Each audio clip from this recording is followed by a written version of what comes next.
자, 오늘은 지난주에 이어서 말씀학교 두 번째 성경은 어떻게 읽어야 하는가 라고 하는 제목으로 함께 은혜를 나누고자 합니다.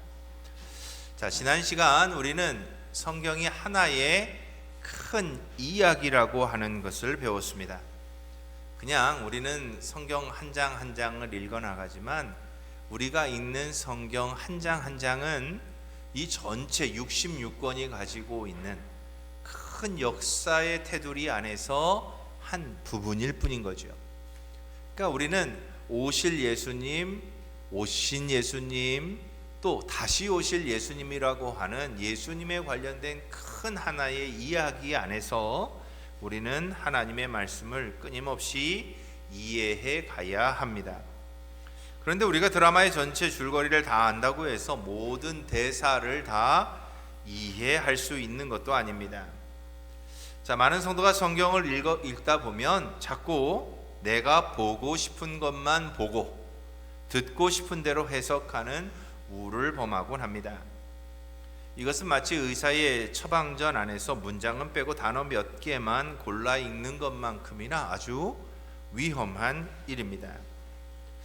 성경은 내 입맛대로 읽는 그런 책이 아닙니다. 성경은 내 입맛대로 찢는 셀카가 아니라 하나님의 본심을 있는 그대로 알아가야 하는, 또 그것을 통해서 하나님의 말씀을 통해서 하나님의 마음과 뜻을 이해해가는 엑스레이와 같습니다. 그래서 오늘 우리들은 성경의 음성을 왜곡 없이 듣기 위한 세 가지 안정장치와 세 가지 말씀 읽기 습관에 대해서 함께 은혜를 나누고자 합니다. 자, 여러분 어떻습니까? 혹시 성경을 읽는데 독지법이라는 거 들어보신 적 있으십니까? 못 들어보셨죠? 예, 성경 다 갖고 계세요? 자, 실물 성경을 갖고 계신 분들 한번 딱 들어보십시오. 자, 딱 놓으세요. 성경을 펼치세요. 손가락으로 짚어보세요. 이게 독지법입니다. 무슨 말인지 아시겠어요? 우리는 성경을 읽는데 이렇게 독지법처럼 읽을 때도 있어요. 아무 생각 없이, 아무 목표 없이, 아무런 방향도 없이 그냥 무슨 길거리에서 오늘의 운수, 오늘의 운세 뭐 이런 거 보는 것처럼 성경을 마치 그런 식으로 이해하려는 사람들도 있다는 뜻입니다. 그렇다면 우리는 어떻게 성경을 바르게 읽고 해석할 수 있을까요? 자, 오늘 말씀을 통해서 세 가지 원리를 먼저 배워보도록 합시다. 첫 번째 원리는 문맥입니다. 성경은 본문 앞뒤의 흐름 속에 답이 있습니다. 그런데 우리는 자꾸 뭘 좋아하냐면 구절 따먹기를 참 좋아해요. 앞뒷말은 다 잘라내고 딱 그 구절에 담겨져 있는 뭔가 내게 힘이 되고 용기가 되고 희망이 되고 소망이 되는 것만을 딱 붙잡으려고 한다는 거죠. 한번 여러분들 빌립보서 4장 13절을 펼쳐보시기 바랍니다. 자, 빌립보서 4장 13절 한번 펼쳐보세요. 펼치셨습니까? 자, 그럼 4장 13절을 우리 다 같이 한번 읽어봅시다. 살아계신 하나님의 말씀입니다. 시작. 내게 능력 주시는 자 안에서 내가 모든 것을 할 수 있느니라. 자, 우리가 이 성경 구절을 가장 많이 들을 때가 언제죠?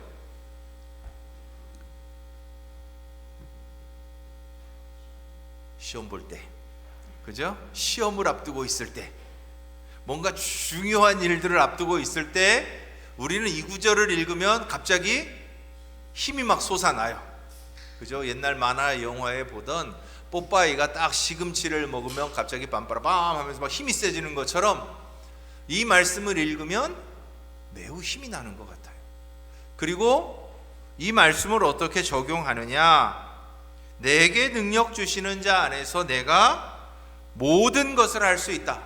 마치 내가 슈퍼맨처럼 모든 것을 할 수 있을 듯한 착각이 들기도 합니다.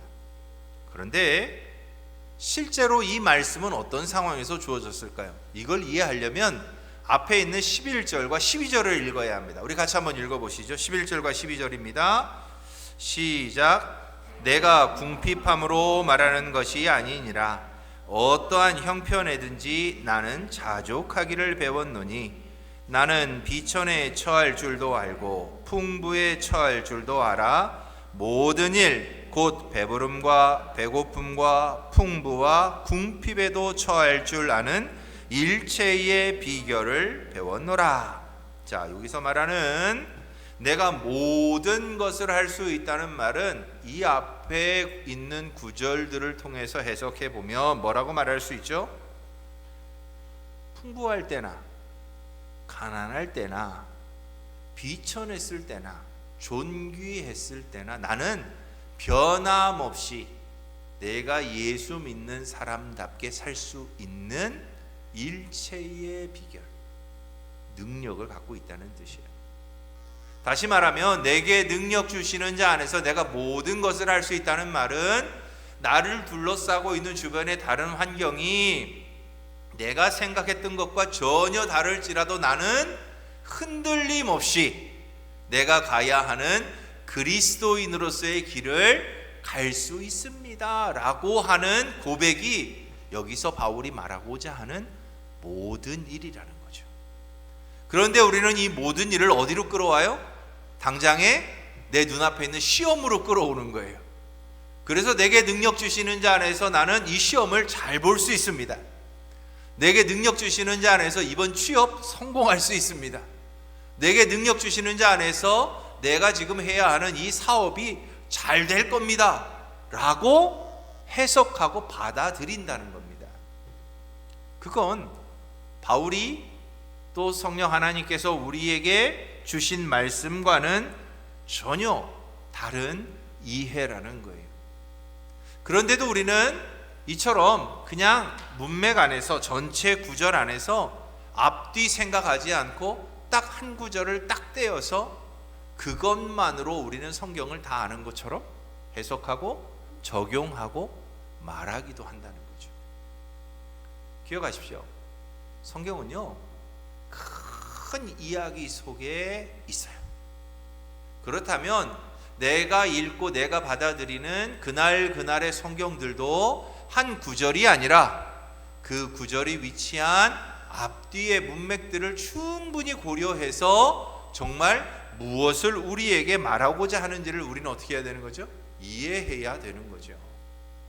그렇지 않으면 우리도 모르는 사이에 그냥 각 구절이 갖고 있는 그 말에만 치우쳐서 성경을 제대로 이해하지 못하고 그 성경 구절을 쓰는 데 있어서도 우리는 그 성경 구절이 가진 참된 의미를 살리지 못하고 사용하게 된다는 겁니다.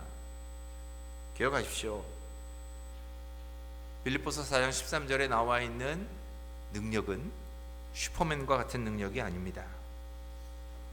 감옥에 있든 굶주리든 그리스도인으로서의 품위와 기쁨을 잃지 않고 견뎌낼 수 있는 능력을 바울은 우리에게 말해 줍니다. 그러므로 이해되지 않는 구절이 있다면 우리가 성경을 이해해 갈 때 가장 중요한 건 그래서 장으로 읽어나가는 거예요. 성경에 원래 이 단락은 없었습니다. 우리는 지금 좋은 성경들을 갖고 있어요. 이 동그라미 다 돼 있죠? 한 단락이 나누어져 있어요. 그래서 어디서부터 어디까지 동그라미 딱 하면 쭉 가다 보면 다음 동그라미가 나오기 전까지 그게 전체적으로 하나의 묶음이에요. 그러니까 우리가 적어도 성경의 구절들을 이해하려면 그 묶음 안에서 이해를 하셔야 돼요. 만약에 그 묶음만으로 해결이 안 되면 어디로 가야 돼요? 그 묶음보다 앞에 있는 것들을 읽어봐야 돼요. 혹은 그 뒤에 있는 것들을 읽어봐야 합니다. 그래야 그 구절이 갖고 있는 정확한 의미들을 우리는 이해할 수 있습니다. 그래서 성경은 따라합니다. 문맥으로 해석해야 합니다. 기억하십시오. 성경은 문맥으로 해석하는 거예요. 두 번째, 성경은 또한 장르로 우리가 이해하고 해석해야 합니다. 기록된 형식에 따라서 우리는 안경을 바꿔 쓰는 것이 필요합니다. 혹시 도서관에 가보셨습니까? 도서관에 가면 책 일련 번호가 쫙 적혀 있어요. 그죠? 그냥 아무 책이나 아무 데나 꽂혀 있는 게 아닙니다. 뭐 우리나라 책들 중에 도서관에 가서 보시면 100번 때는 어떤 종류의 책, 200번 때는 어떤 종류의 책, 300번 때는 어떤 종류의 책, 이게 다 나누어져 있어요. 그게 책의 장르에 따라서 도서관도 책을 구분해서 꽂아 놓습니다. 우리 성경도 이렇게 다양한 장르가 합본되어 있는 책입니다. 그러니까 성경은 하나의 장르만이 있는 책이 아니에요. 한번 생각해 보세요.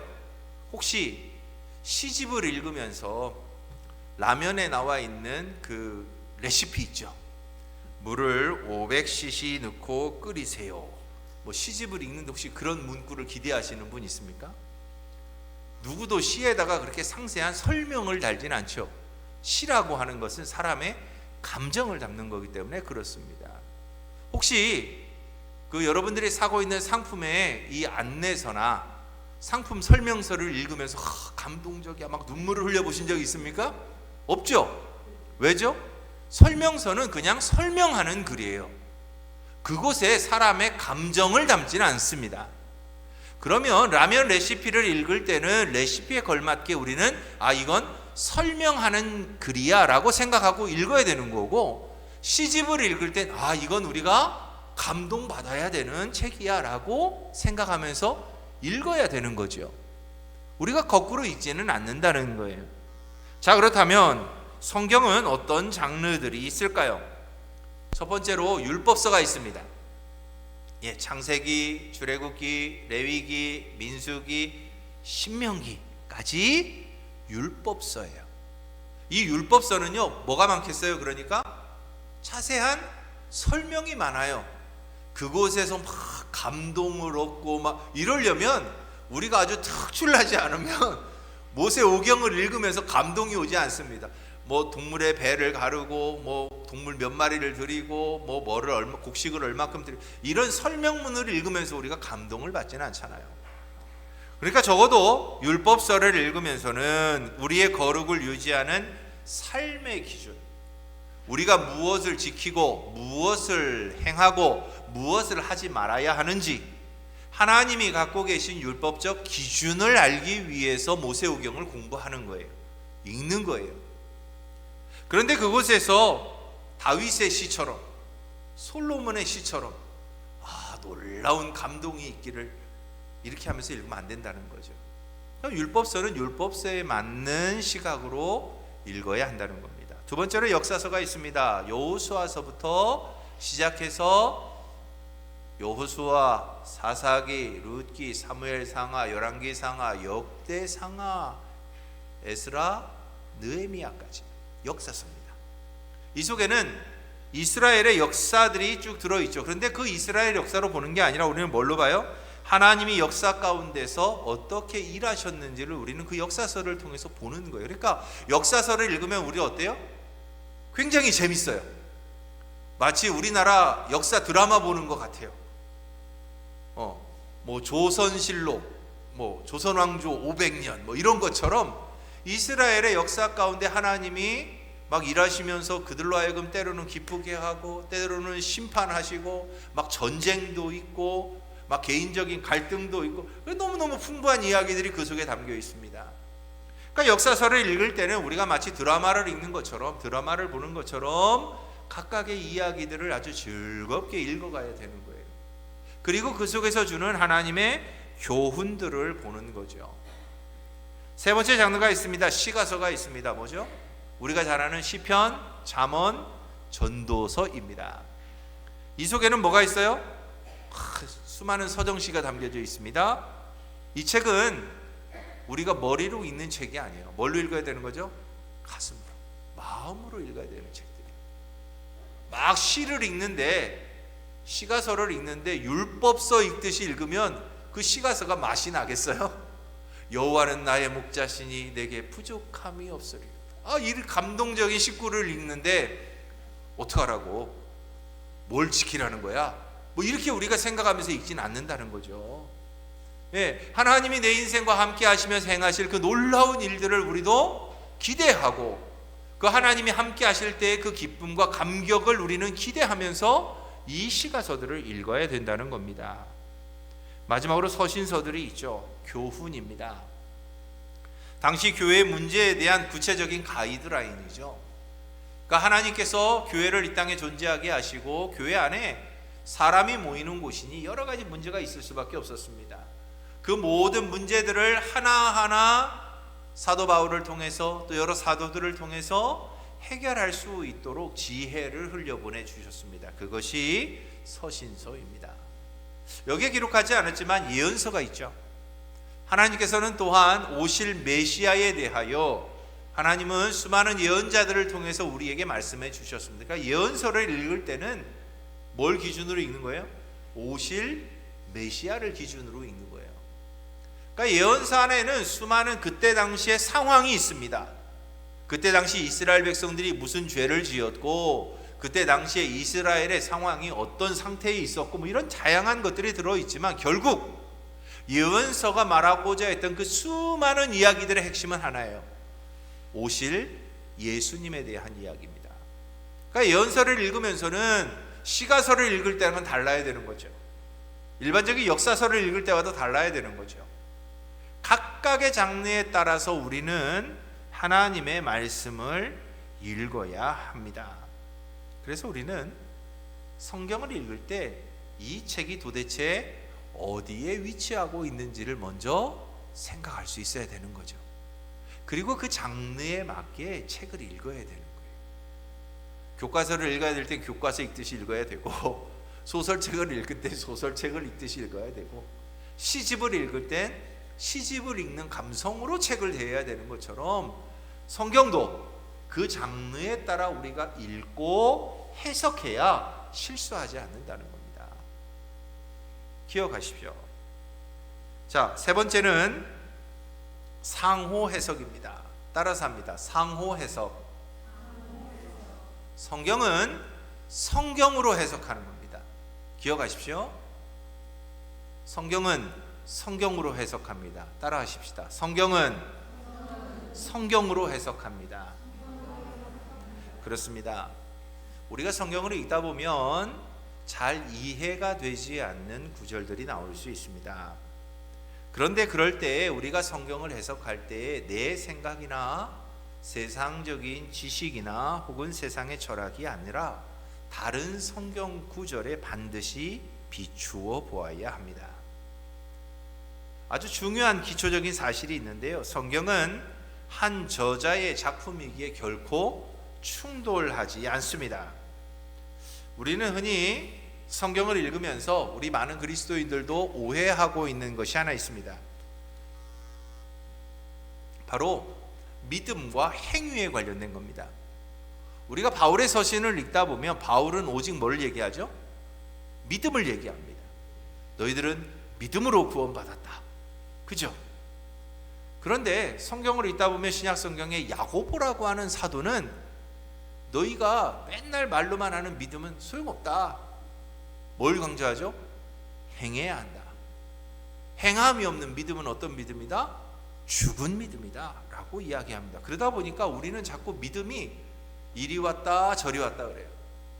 그러니까 믿음이 도대체 바울이 말하는 믿음이 진짜냐, 야고보가 말하는 믿음이 진짜냐, 이걸 가지고 고민을 합니다. 그런데 그 두 가지의 이야기가 서로 다른 게 아니에요. 바울은 구원의 뿌리를 얘기합니다. 바울이 말하는 믿음은요, 우리가 어떻게 구원을 얻었냐예요. 구원은 뭘로 얻죠? 믿음으로 얻는 거예요. 구원은 우리가 행함으로 얻지 않습니다. 구원은 믿음으로 얻습니다. 그런데 믿음으로 구원을 얻으면 그 다음부터 우리는 어떻게 살죠? 행하며 사는 거예요. 그러니까 믿음이 있으면 당연히 뭘 하는 거죠? 행함까지 가는 거예요. 그러니까 믿음이 없으면 뭐가 없어요? 행함도 없다는 뜻이에요. 왜 야고보 사도가 행함을 얘기했을까요? 당시 사회는 뭐까지 있었다는 거예요? 믿음만 말하는 사람들이 있었다는 거예요. 그러니까 나는 믿음을 예수를 구주로 고백했으니 난 그걸로 끝! 그리고 나서 사는 건 어떻게 살았다는 거예요? 세상 사람들처럼 그냥 똑같이 살았다는 거예요. 그러니 세상에 나가서 믿는 사람인지 아닌지 구분이 되겠어요? 안 되겠어요? 전혀 안 됐다는 겁니다. 그러니까 야고보 사도는 그 근원적인 문제를 우리에게 말해주고 있는 거예요.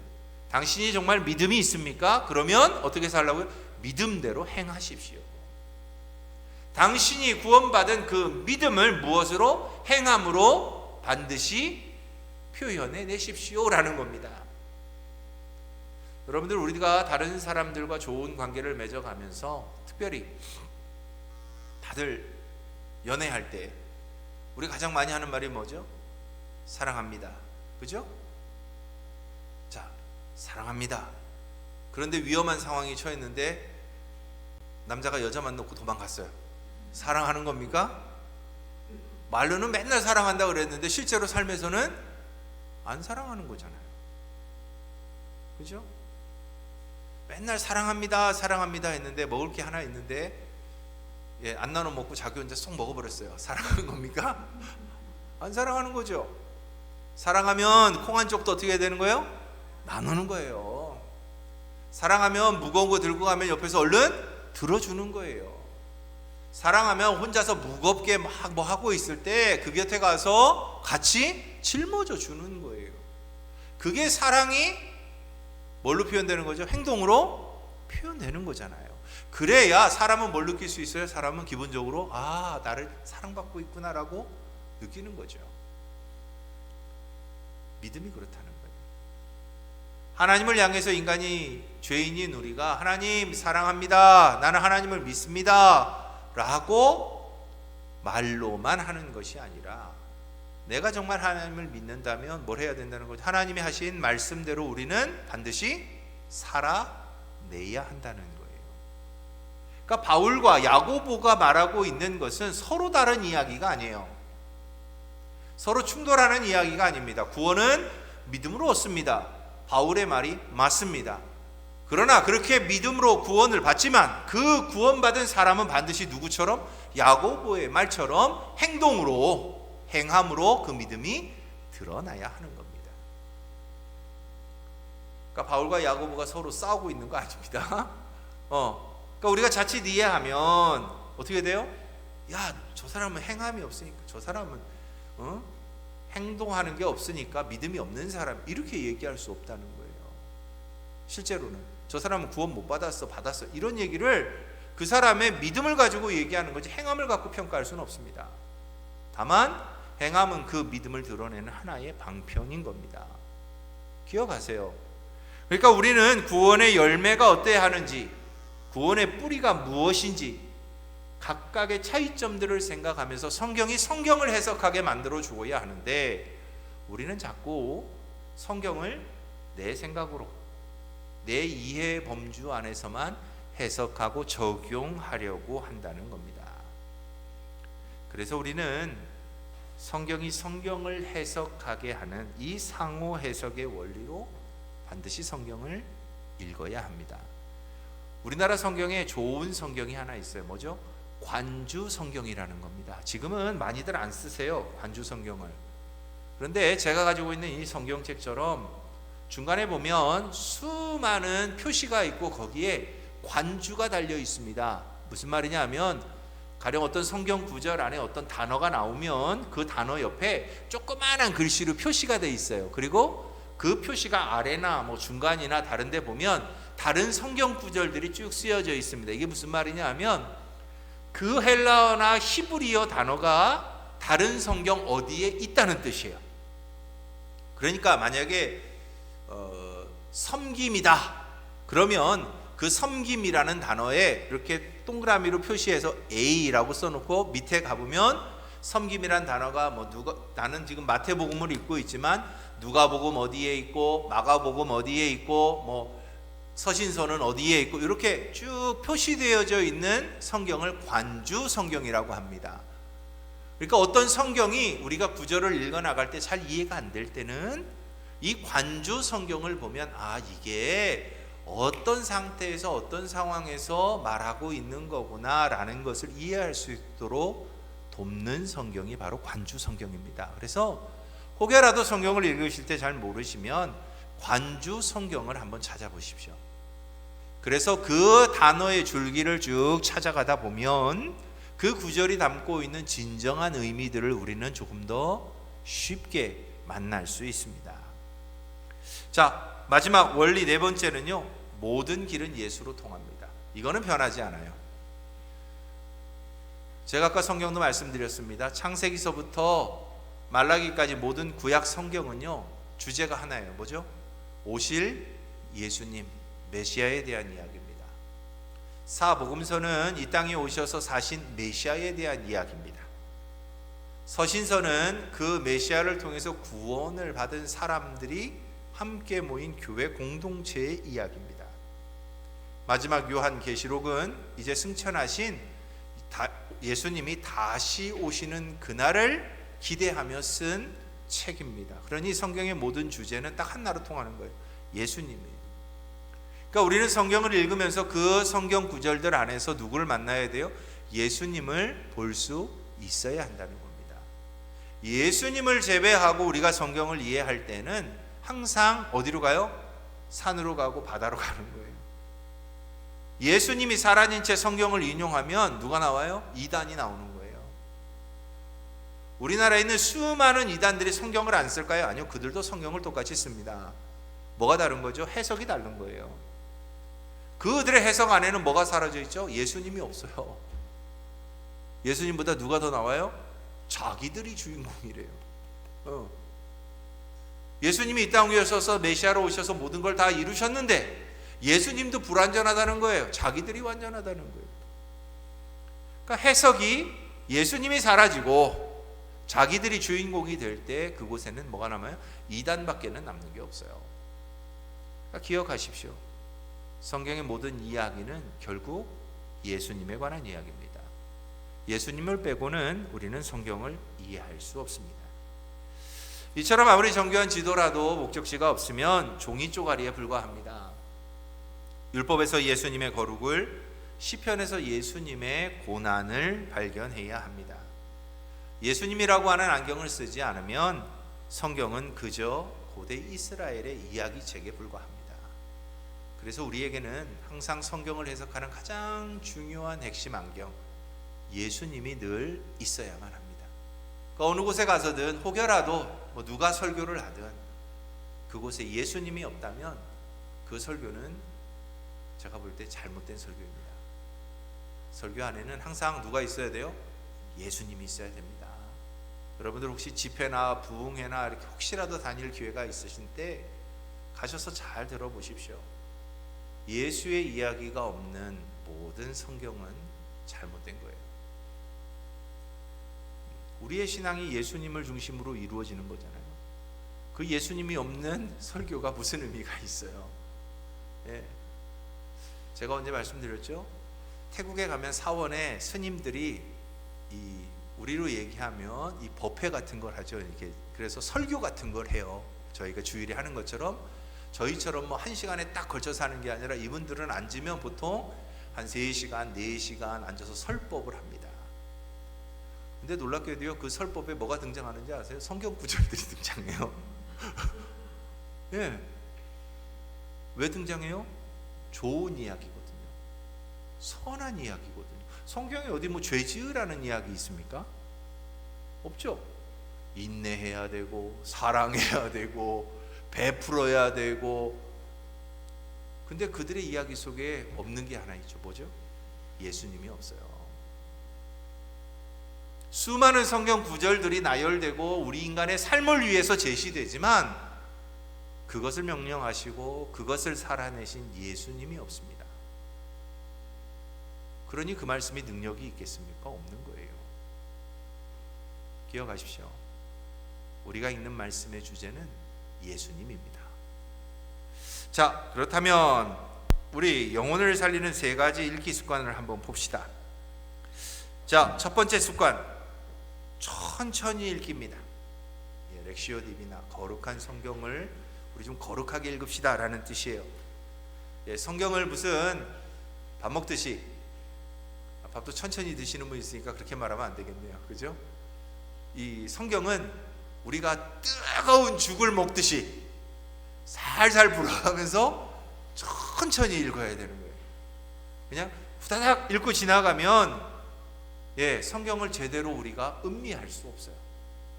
그러니 사실 성경은 분량에 쫓길 것이 아니라 한 장을 읽어도 한 단어 한 문장이 내 영혼에 머물 수 있도록 천천히 읽어가는 것이 중요합니다. 그래서 사실 성경 읽기에 가장 좋은 방법은요, 소리내어 읽기입니다. 내가 소리내어서 내가 읽는 성경 구절이 다시 내 귀에 들릴 수 있도록 천천히 성경을 읽어나가는 게 중요합니다. 저희 할머니는 사실 한글을 못 배우신 분이셨어요. 신앙생활 하시면서 한글을 배우셨습니다. 왜냐하면 교회 가면 매일 성경을 읽잖아요. 그러면 당신은 글자를 못 읽어도 듣는 건 들으시잖아요. 말은 하시니까 그 말하는 걸 기억하고 오셔서 그 성경 구절을 끊임없이 읽으세요. 그러면서 가다가 막히면 형곤아 불러요. 그러고 하면 이게 무슨 글자니? 라고 물어보세요. 그러면 무슨 뜻이에요? 무슨 글자예요? 읽어드리면 또 그걸 반복해서 읽습니다. 그런데 그렇게 성경을 읽으면 사실은 성경이 가진 의미를 제대로 이해할 수 있어요. 우리도 한 번쯤 성경 읽기를 그렇게 해보십시오. 내가 그날 읽어가야 하는 그 성경의 분량들을 조금 느긋한 마음으로 편안하게 앉아서 한 글자 한 글자 음미하면서 읽어보십시오. 그러면 그 성경 구절 하나하나가 살아서 우리의 신비에 새겨지고 우리의 삶에 들어올 수 있습니다. 그래서 성경 읽기에 좋은 습관 중에 하나는 서두르지 않고 천천히 읽어보는 겁니다. 두 번째는요, 번역본을 활용하는 거예요. 왜 성경을 읽다 보면 우리 개역 개정은 우리나라의 성경이 왜 이렇게 다양하냐 이렇게 물어보시는 분들이 계세요. 설명을 간단히 드리면 이렇습니다. 우리나라의 최초의 역본은 어디서 만들어지죠? 일본하고 중국에서 만들어집니다. 그죠? 자, 일본에서는 어느 성경을 가지고 만들었을까요? 당연히 일본 사람들이 쓰던 성경을 한국말로 번역을 합니다. 중국에서는요, 당연히 중국 사람들이 쓰던 성경을 한국말로 번역을 해요. 그죠? 자, 그런 성경들이 한국에 들어와서 처음에는 한자어와 한글이 섞여 있습니다. 그러다 보니까 이 한문을 제대로 못 배운 사람들은 잘 이해가 안 되잖아요. 그래서 성경에 대한 다양한 번역본들이 나오기 시작합니다. 그러니까 한글 성경을, 번역된 한글 성경을 가지고 다시 조금 더 쉬운 한글말로 번역하기도 하고, 이런 성경들이 계속 나와요. 그러다가 우리나라에 뭐가 생기느냐 하면 대한성서공회라고 하는 것이 생깁니다. 그러니까 성경을 공식적으로 번역하고 출판하는 회사가 생겨요. 그리고 나서 대한성서공회가 성경책을 내놓기 시작하는데 어디에서 성경을 번역하느냐? 이제 헬라어와 히브리어에서 한국말로 바로 번역을 하는 거예요.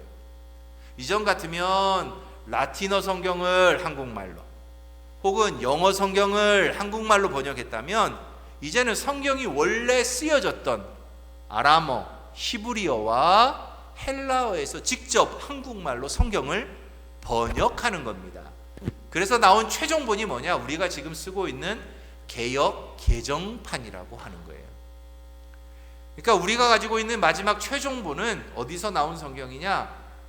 헬라어와 히브리어에서 한국말로 번역된 성경입니다. 이전에는 우리나라의 신학자가 충분하지가 않았어요. 그러니까 이 성경을 번역할 만한 충분한 만큼의 인력이 되지 않았습니다. 그런데 한국에 수많은 교회가 생겨나고 또 신학교들이 생겨나고 수많은 신학생들이 학문에 힘을 쏟으면서 이제는 헬라어와 히브리어에서 한국말로 직접 성경 번역이 가능한 이제 성경 언어학자들이 나오기 시작한 거예요. 그래서 그 신학자들과 성경 언어학자들이 모여서 함께 성경을 만들어서 우리에게 주어졌는데 그게 바로 지금 우리가 들고 있는 개역판, 개역 개정판입니다. 그러니 이 성경 말고도 우리 주변에 성경 많죠. 혹시 새 번역 들어보셨어요? 쉬운 성경 들어보셨습니까? 이것들은 주로 헬라어 히브리에서 온 성경이 아니라 영어 성경이나 아니면 또 다른 라틴어 성경이나 이런 또 다른 역본에서 조금 더 쉽게 현대인이 이해할 수 있도록 쉬운 한국말로 번역해 놓은 성경들입니다. 그래서 개역 개정을 읽다가 도저히 내가 이게 무슨 말인지 모르겠다, 그러면 한 번쯤 새번역이라든지 현대인의 성경이라든지 쉬운 성경이라든지 이 성경들을 한 번쯤 비교하면서 읽어보십시오. 그러면 이 말이 이런 뜻이구나 라는 것을 조금 더 쉽게 알 수 있습니다. 요즘에 인터넷 성경 참 좋습니다. 얼마나 좋은지 아세요? 내가 원하는 만큼 번역본을 띄워놓을 수 있어요. 그러니까 시편 23편을 내가 새번역으로 보고 싶다, 그러면 개역개정, 새번역, 그 다음에 또 뭐 영어 성경 아니면 또 무슨 성경 해서 쭉 서로 놓고 비교해 볼 수 있습니다. 근데 우리가 성경을 읽을 때요, 이것만 고집할 게 아니고 잘 이해가 안 될 땐 그런 성경도 함께 읽어 가시면 우리에게 참 많은 도움이 될 수 있습니다. 그래서 개역 개정이 조금 더 장중하고 권위 있는 원문에 충실한 번역이라면 우리 삶에 밀착된 표현으로 본문의 입체감을 살려주는 것이 새번역이나 쉬운 번역 성경이라고 말할 수 있습니다. 그러니까 여러분들이 한 번쯤 나중에라도 성경을 읽어 가시면서 기회가 닿으시면 이런 성경들을 한 번쯤 같이 비교해 보시면서 읽어 보시면 좋겠습니다. 마지막 세 번째는요, 질문하면서 읽는 겁니다. 우리가 잘 알죠? 육하 원칙. 누가 언제 어디서 무엇을 어떻게 왜, 이 객관적 사실들을 먼저 우리는 성경 안에서 확인하는 작업이 있어야 합니다. 또 이 본문들을 해석해 나갈 때 그 말씀의 하나님은 어떤 분이신지, 또 그 말씀 앞에서 나는 어떤 상태인지를 말씀을 통해서 비춰보는 작업들이 성경 읽기에서 이루어져야 합니다. 그래야 오늘의 삶에 내가 적용할 수 있는 한 가지가 나오는 거예요. 말씀을 읽어가면서 왜 여러분들 옛날 우스갯소리로 제가 처음에 말했던 독지법 얘기 많이 강사들이 하시지 않으셨어요? 그날따라 내가 오늘은 주님의 뜻대로 살리라, 그러고 성경을 딱 펼쳐서 딱 짚었는데 나온 구절이 어디예요? 유다가 가서 옥매달은 그 구절이 딱 나오는 거예요. 얼마나 놀랬겠어요? 그래서 이건 취소, 다시 해봐야지. 딱 열어서 짚었는데 뭐가 나왔어요? 너는 가서 속히 같이 하라, 뭐 이런 거죠. 이렇게 성경을 우리가 우리의 삶에 적용해 가면 안 되는 거잖아요. 그러니까 육하 원칙에 따라서 그 말씀이 어떤 상태였는지, 또 그 속에 담겨져 있는 하나님의 뜻은 무엇인지, 나는 그 말씀 앞에서 어떤 상태로 있는 건지, 그리고 내가 살아가야 할 것은 무엇인지를 분명하게 적용해 가면서 성경을 읽을 때 우리는 성경이 가진 참 의미를 이해하며 읽게 된다는 겁니다. 그래서 바른 해석은요, 성경을 내 삶으로 끌어와서 이용하는 게 아니에요. 내가 성경의 권위 아래로 들어가는 거예요. 우리가 많이 착각합니다. 내 필요에 따라서 자꾸 성경을 끌어와서 쓰려고 그래요. 아니요, 성경은 그대로 있는 거예요. 내가 그 속으로 들어가야 하는 겁니다. 여러분들, 하나님이 내 편이라는 거 다 아시죠? 그죠? 하나님이 우리 편이잖아요. 근데 세상에 있는 우리 편과 하나님이 좀 다른 게 있어요. 세상에 있는 사람들은요, 내가 그 사람 편이 될 때만 내 편이 돼요. 그죠? 그런데 하나님은 어때요? 나와 상관없이 언제나 내 편이세요. 그죠? 그 이야기는 우리는 하나님을 자꾸 내 삶으로 끌어와서 내게 필요한 도구처럼 쓰려고 하는데 그러면 안 된다는 거예요. 내가 하나님의 속에 들어가서 하나님이 원하시는 대로 쓰임을 받는 것이 정상적인 우리의 믿음 생활이지, 하나님을 자꾸 내 삶의 자리로 끌어내려서 내가 필요한 마치 도구처럼 하나님을 쓰려고 하는 것은 우리의 건강한 신앙생활이 아니라는 겁니다. 성경 읽기도 똑같습니다. 우리는 성경을 통해서 하나님의 마음을 알아가는 거예요. 내 마음을 하나님 알아주세요가 아니라 우리가 하나님의 마음을 알아서 하나님의 뜻대로 살아가고자 우리는 성경을 읽는 겁니다. 그러니까 내 삶에 뭔가 획기적인 일을 위해서, 내 삶에 뭔가 필요한 것을 이루어내기 위해서 성경을 읽는 게 아니라는 거예요. 그건 언제나 하나님이 내 편이시니까 우리는 그거 신경 안 쓰셔도 돼요. 내가 하나님 쪽에만 확실하게 들어가 있으면 나머지는 누가 하세요? 하나님이 하십니다. 그걸 우리가 기억하면서 성경 읽기를 하는 것이 매우 중요합니다. 그래서 이번 주 결단 거기 보시면 있죠? 자, 우리 같이 한번 읽어봅시다. 시작. 한 구절을 읽더라도 앞뒤 문맥을 살피고 육하 원칙의 안경을 써보십시오. 주님, 이 본문을 통해 제게 말씀하시는 하나님의 본심은 무엇입니까? 라고 꼭 물어보시면서 성경을 읽어보시면 참 좋겠습니다. 자, 성경 마태복음 18장 20절 한번 펼쳐보세요. 이거 한 번만 연습하고 오늘 마칩시다. 제가 오늘 빨리 마치려고 애쓰고 있어요. 자, 마태복음 18장 20절 다 같이 한번 읽어봅니다. 시작.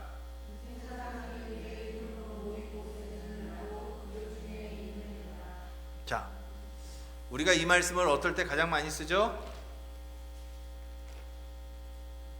기도할 때. 기도할 때도 어떨 때? 그죠? 한 명, 두 명이 모여서 기도할 때, 예, 그죠?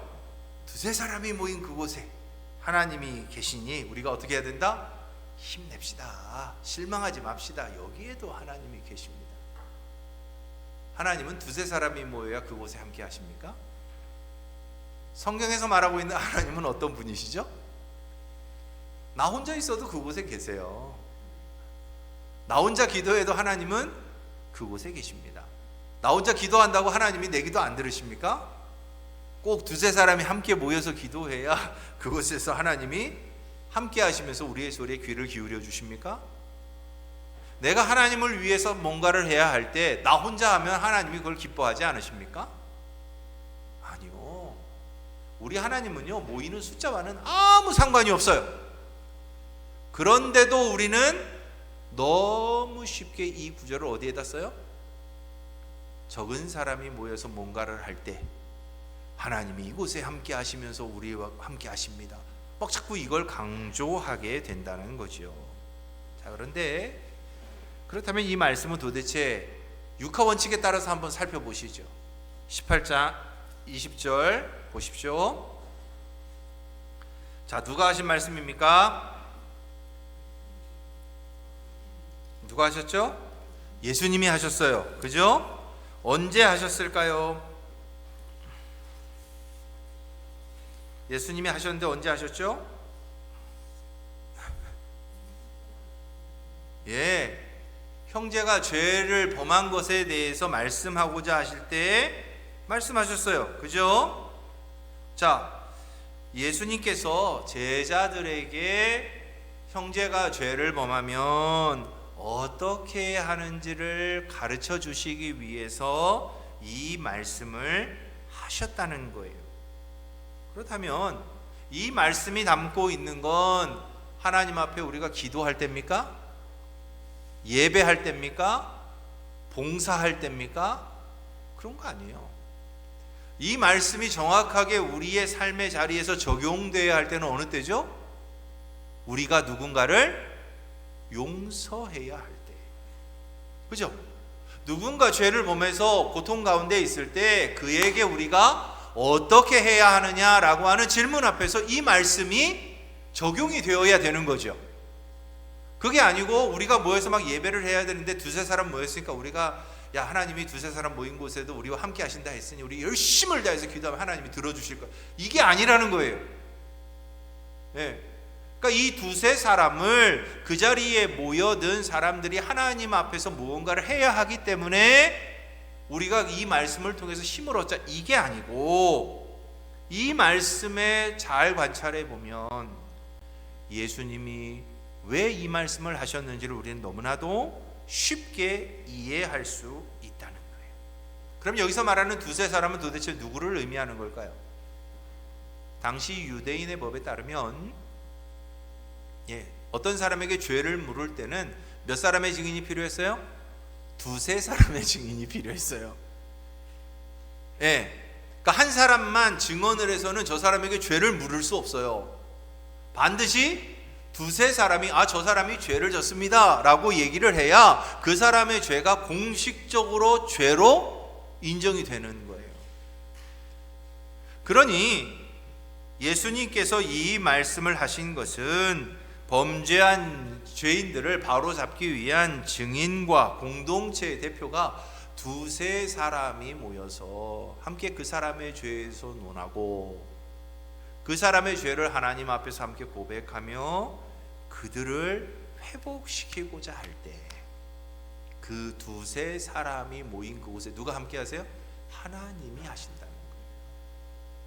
그러니까 그 재판 안에 인간의 뜻과 인간의 의지와 인간의 지식으로 이루어지는 일이 아니라 누구 앞에서 하는 재판이다? 하나님 앞에서 하는 재판이 된다라고 하는 의미를 예수님은 이 구절에서 이렇게 말씀하고 계신다는 겁니다.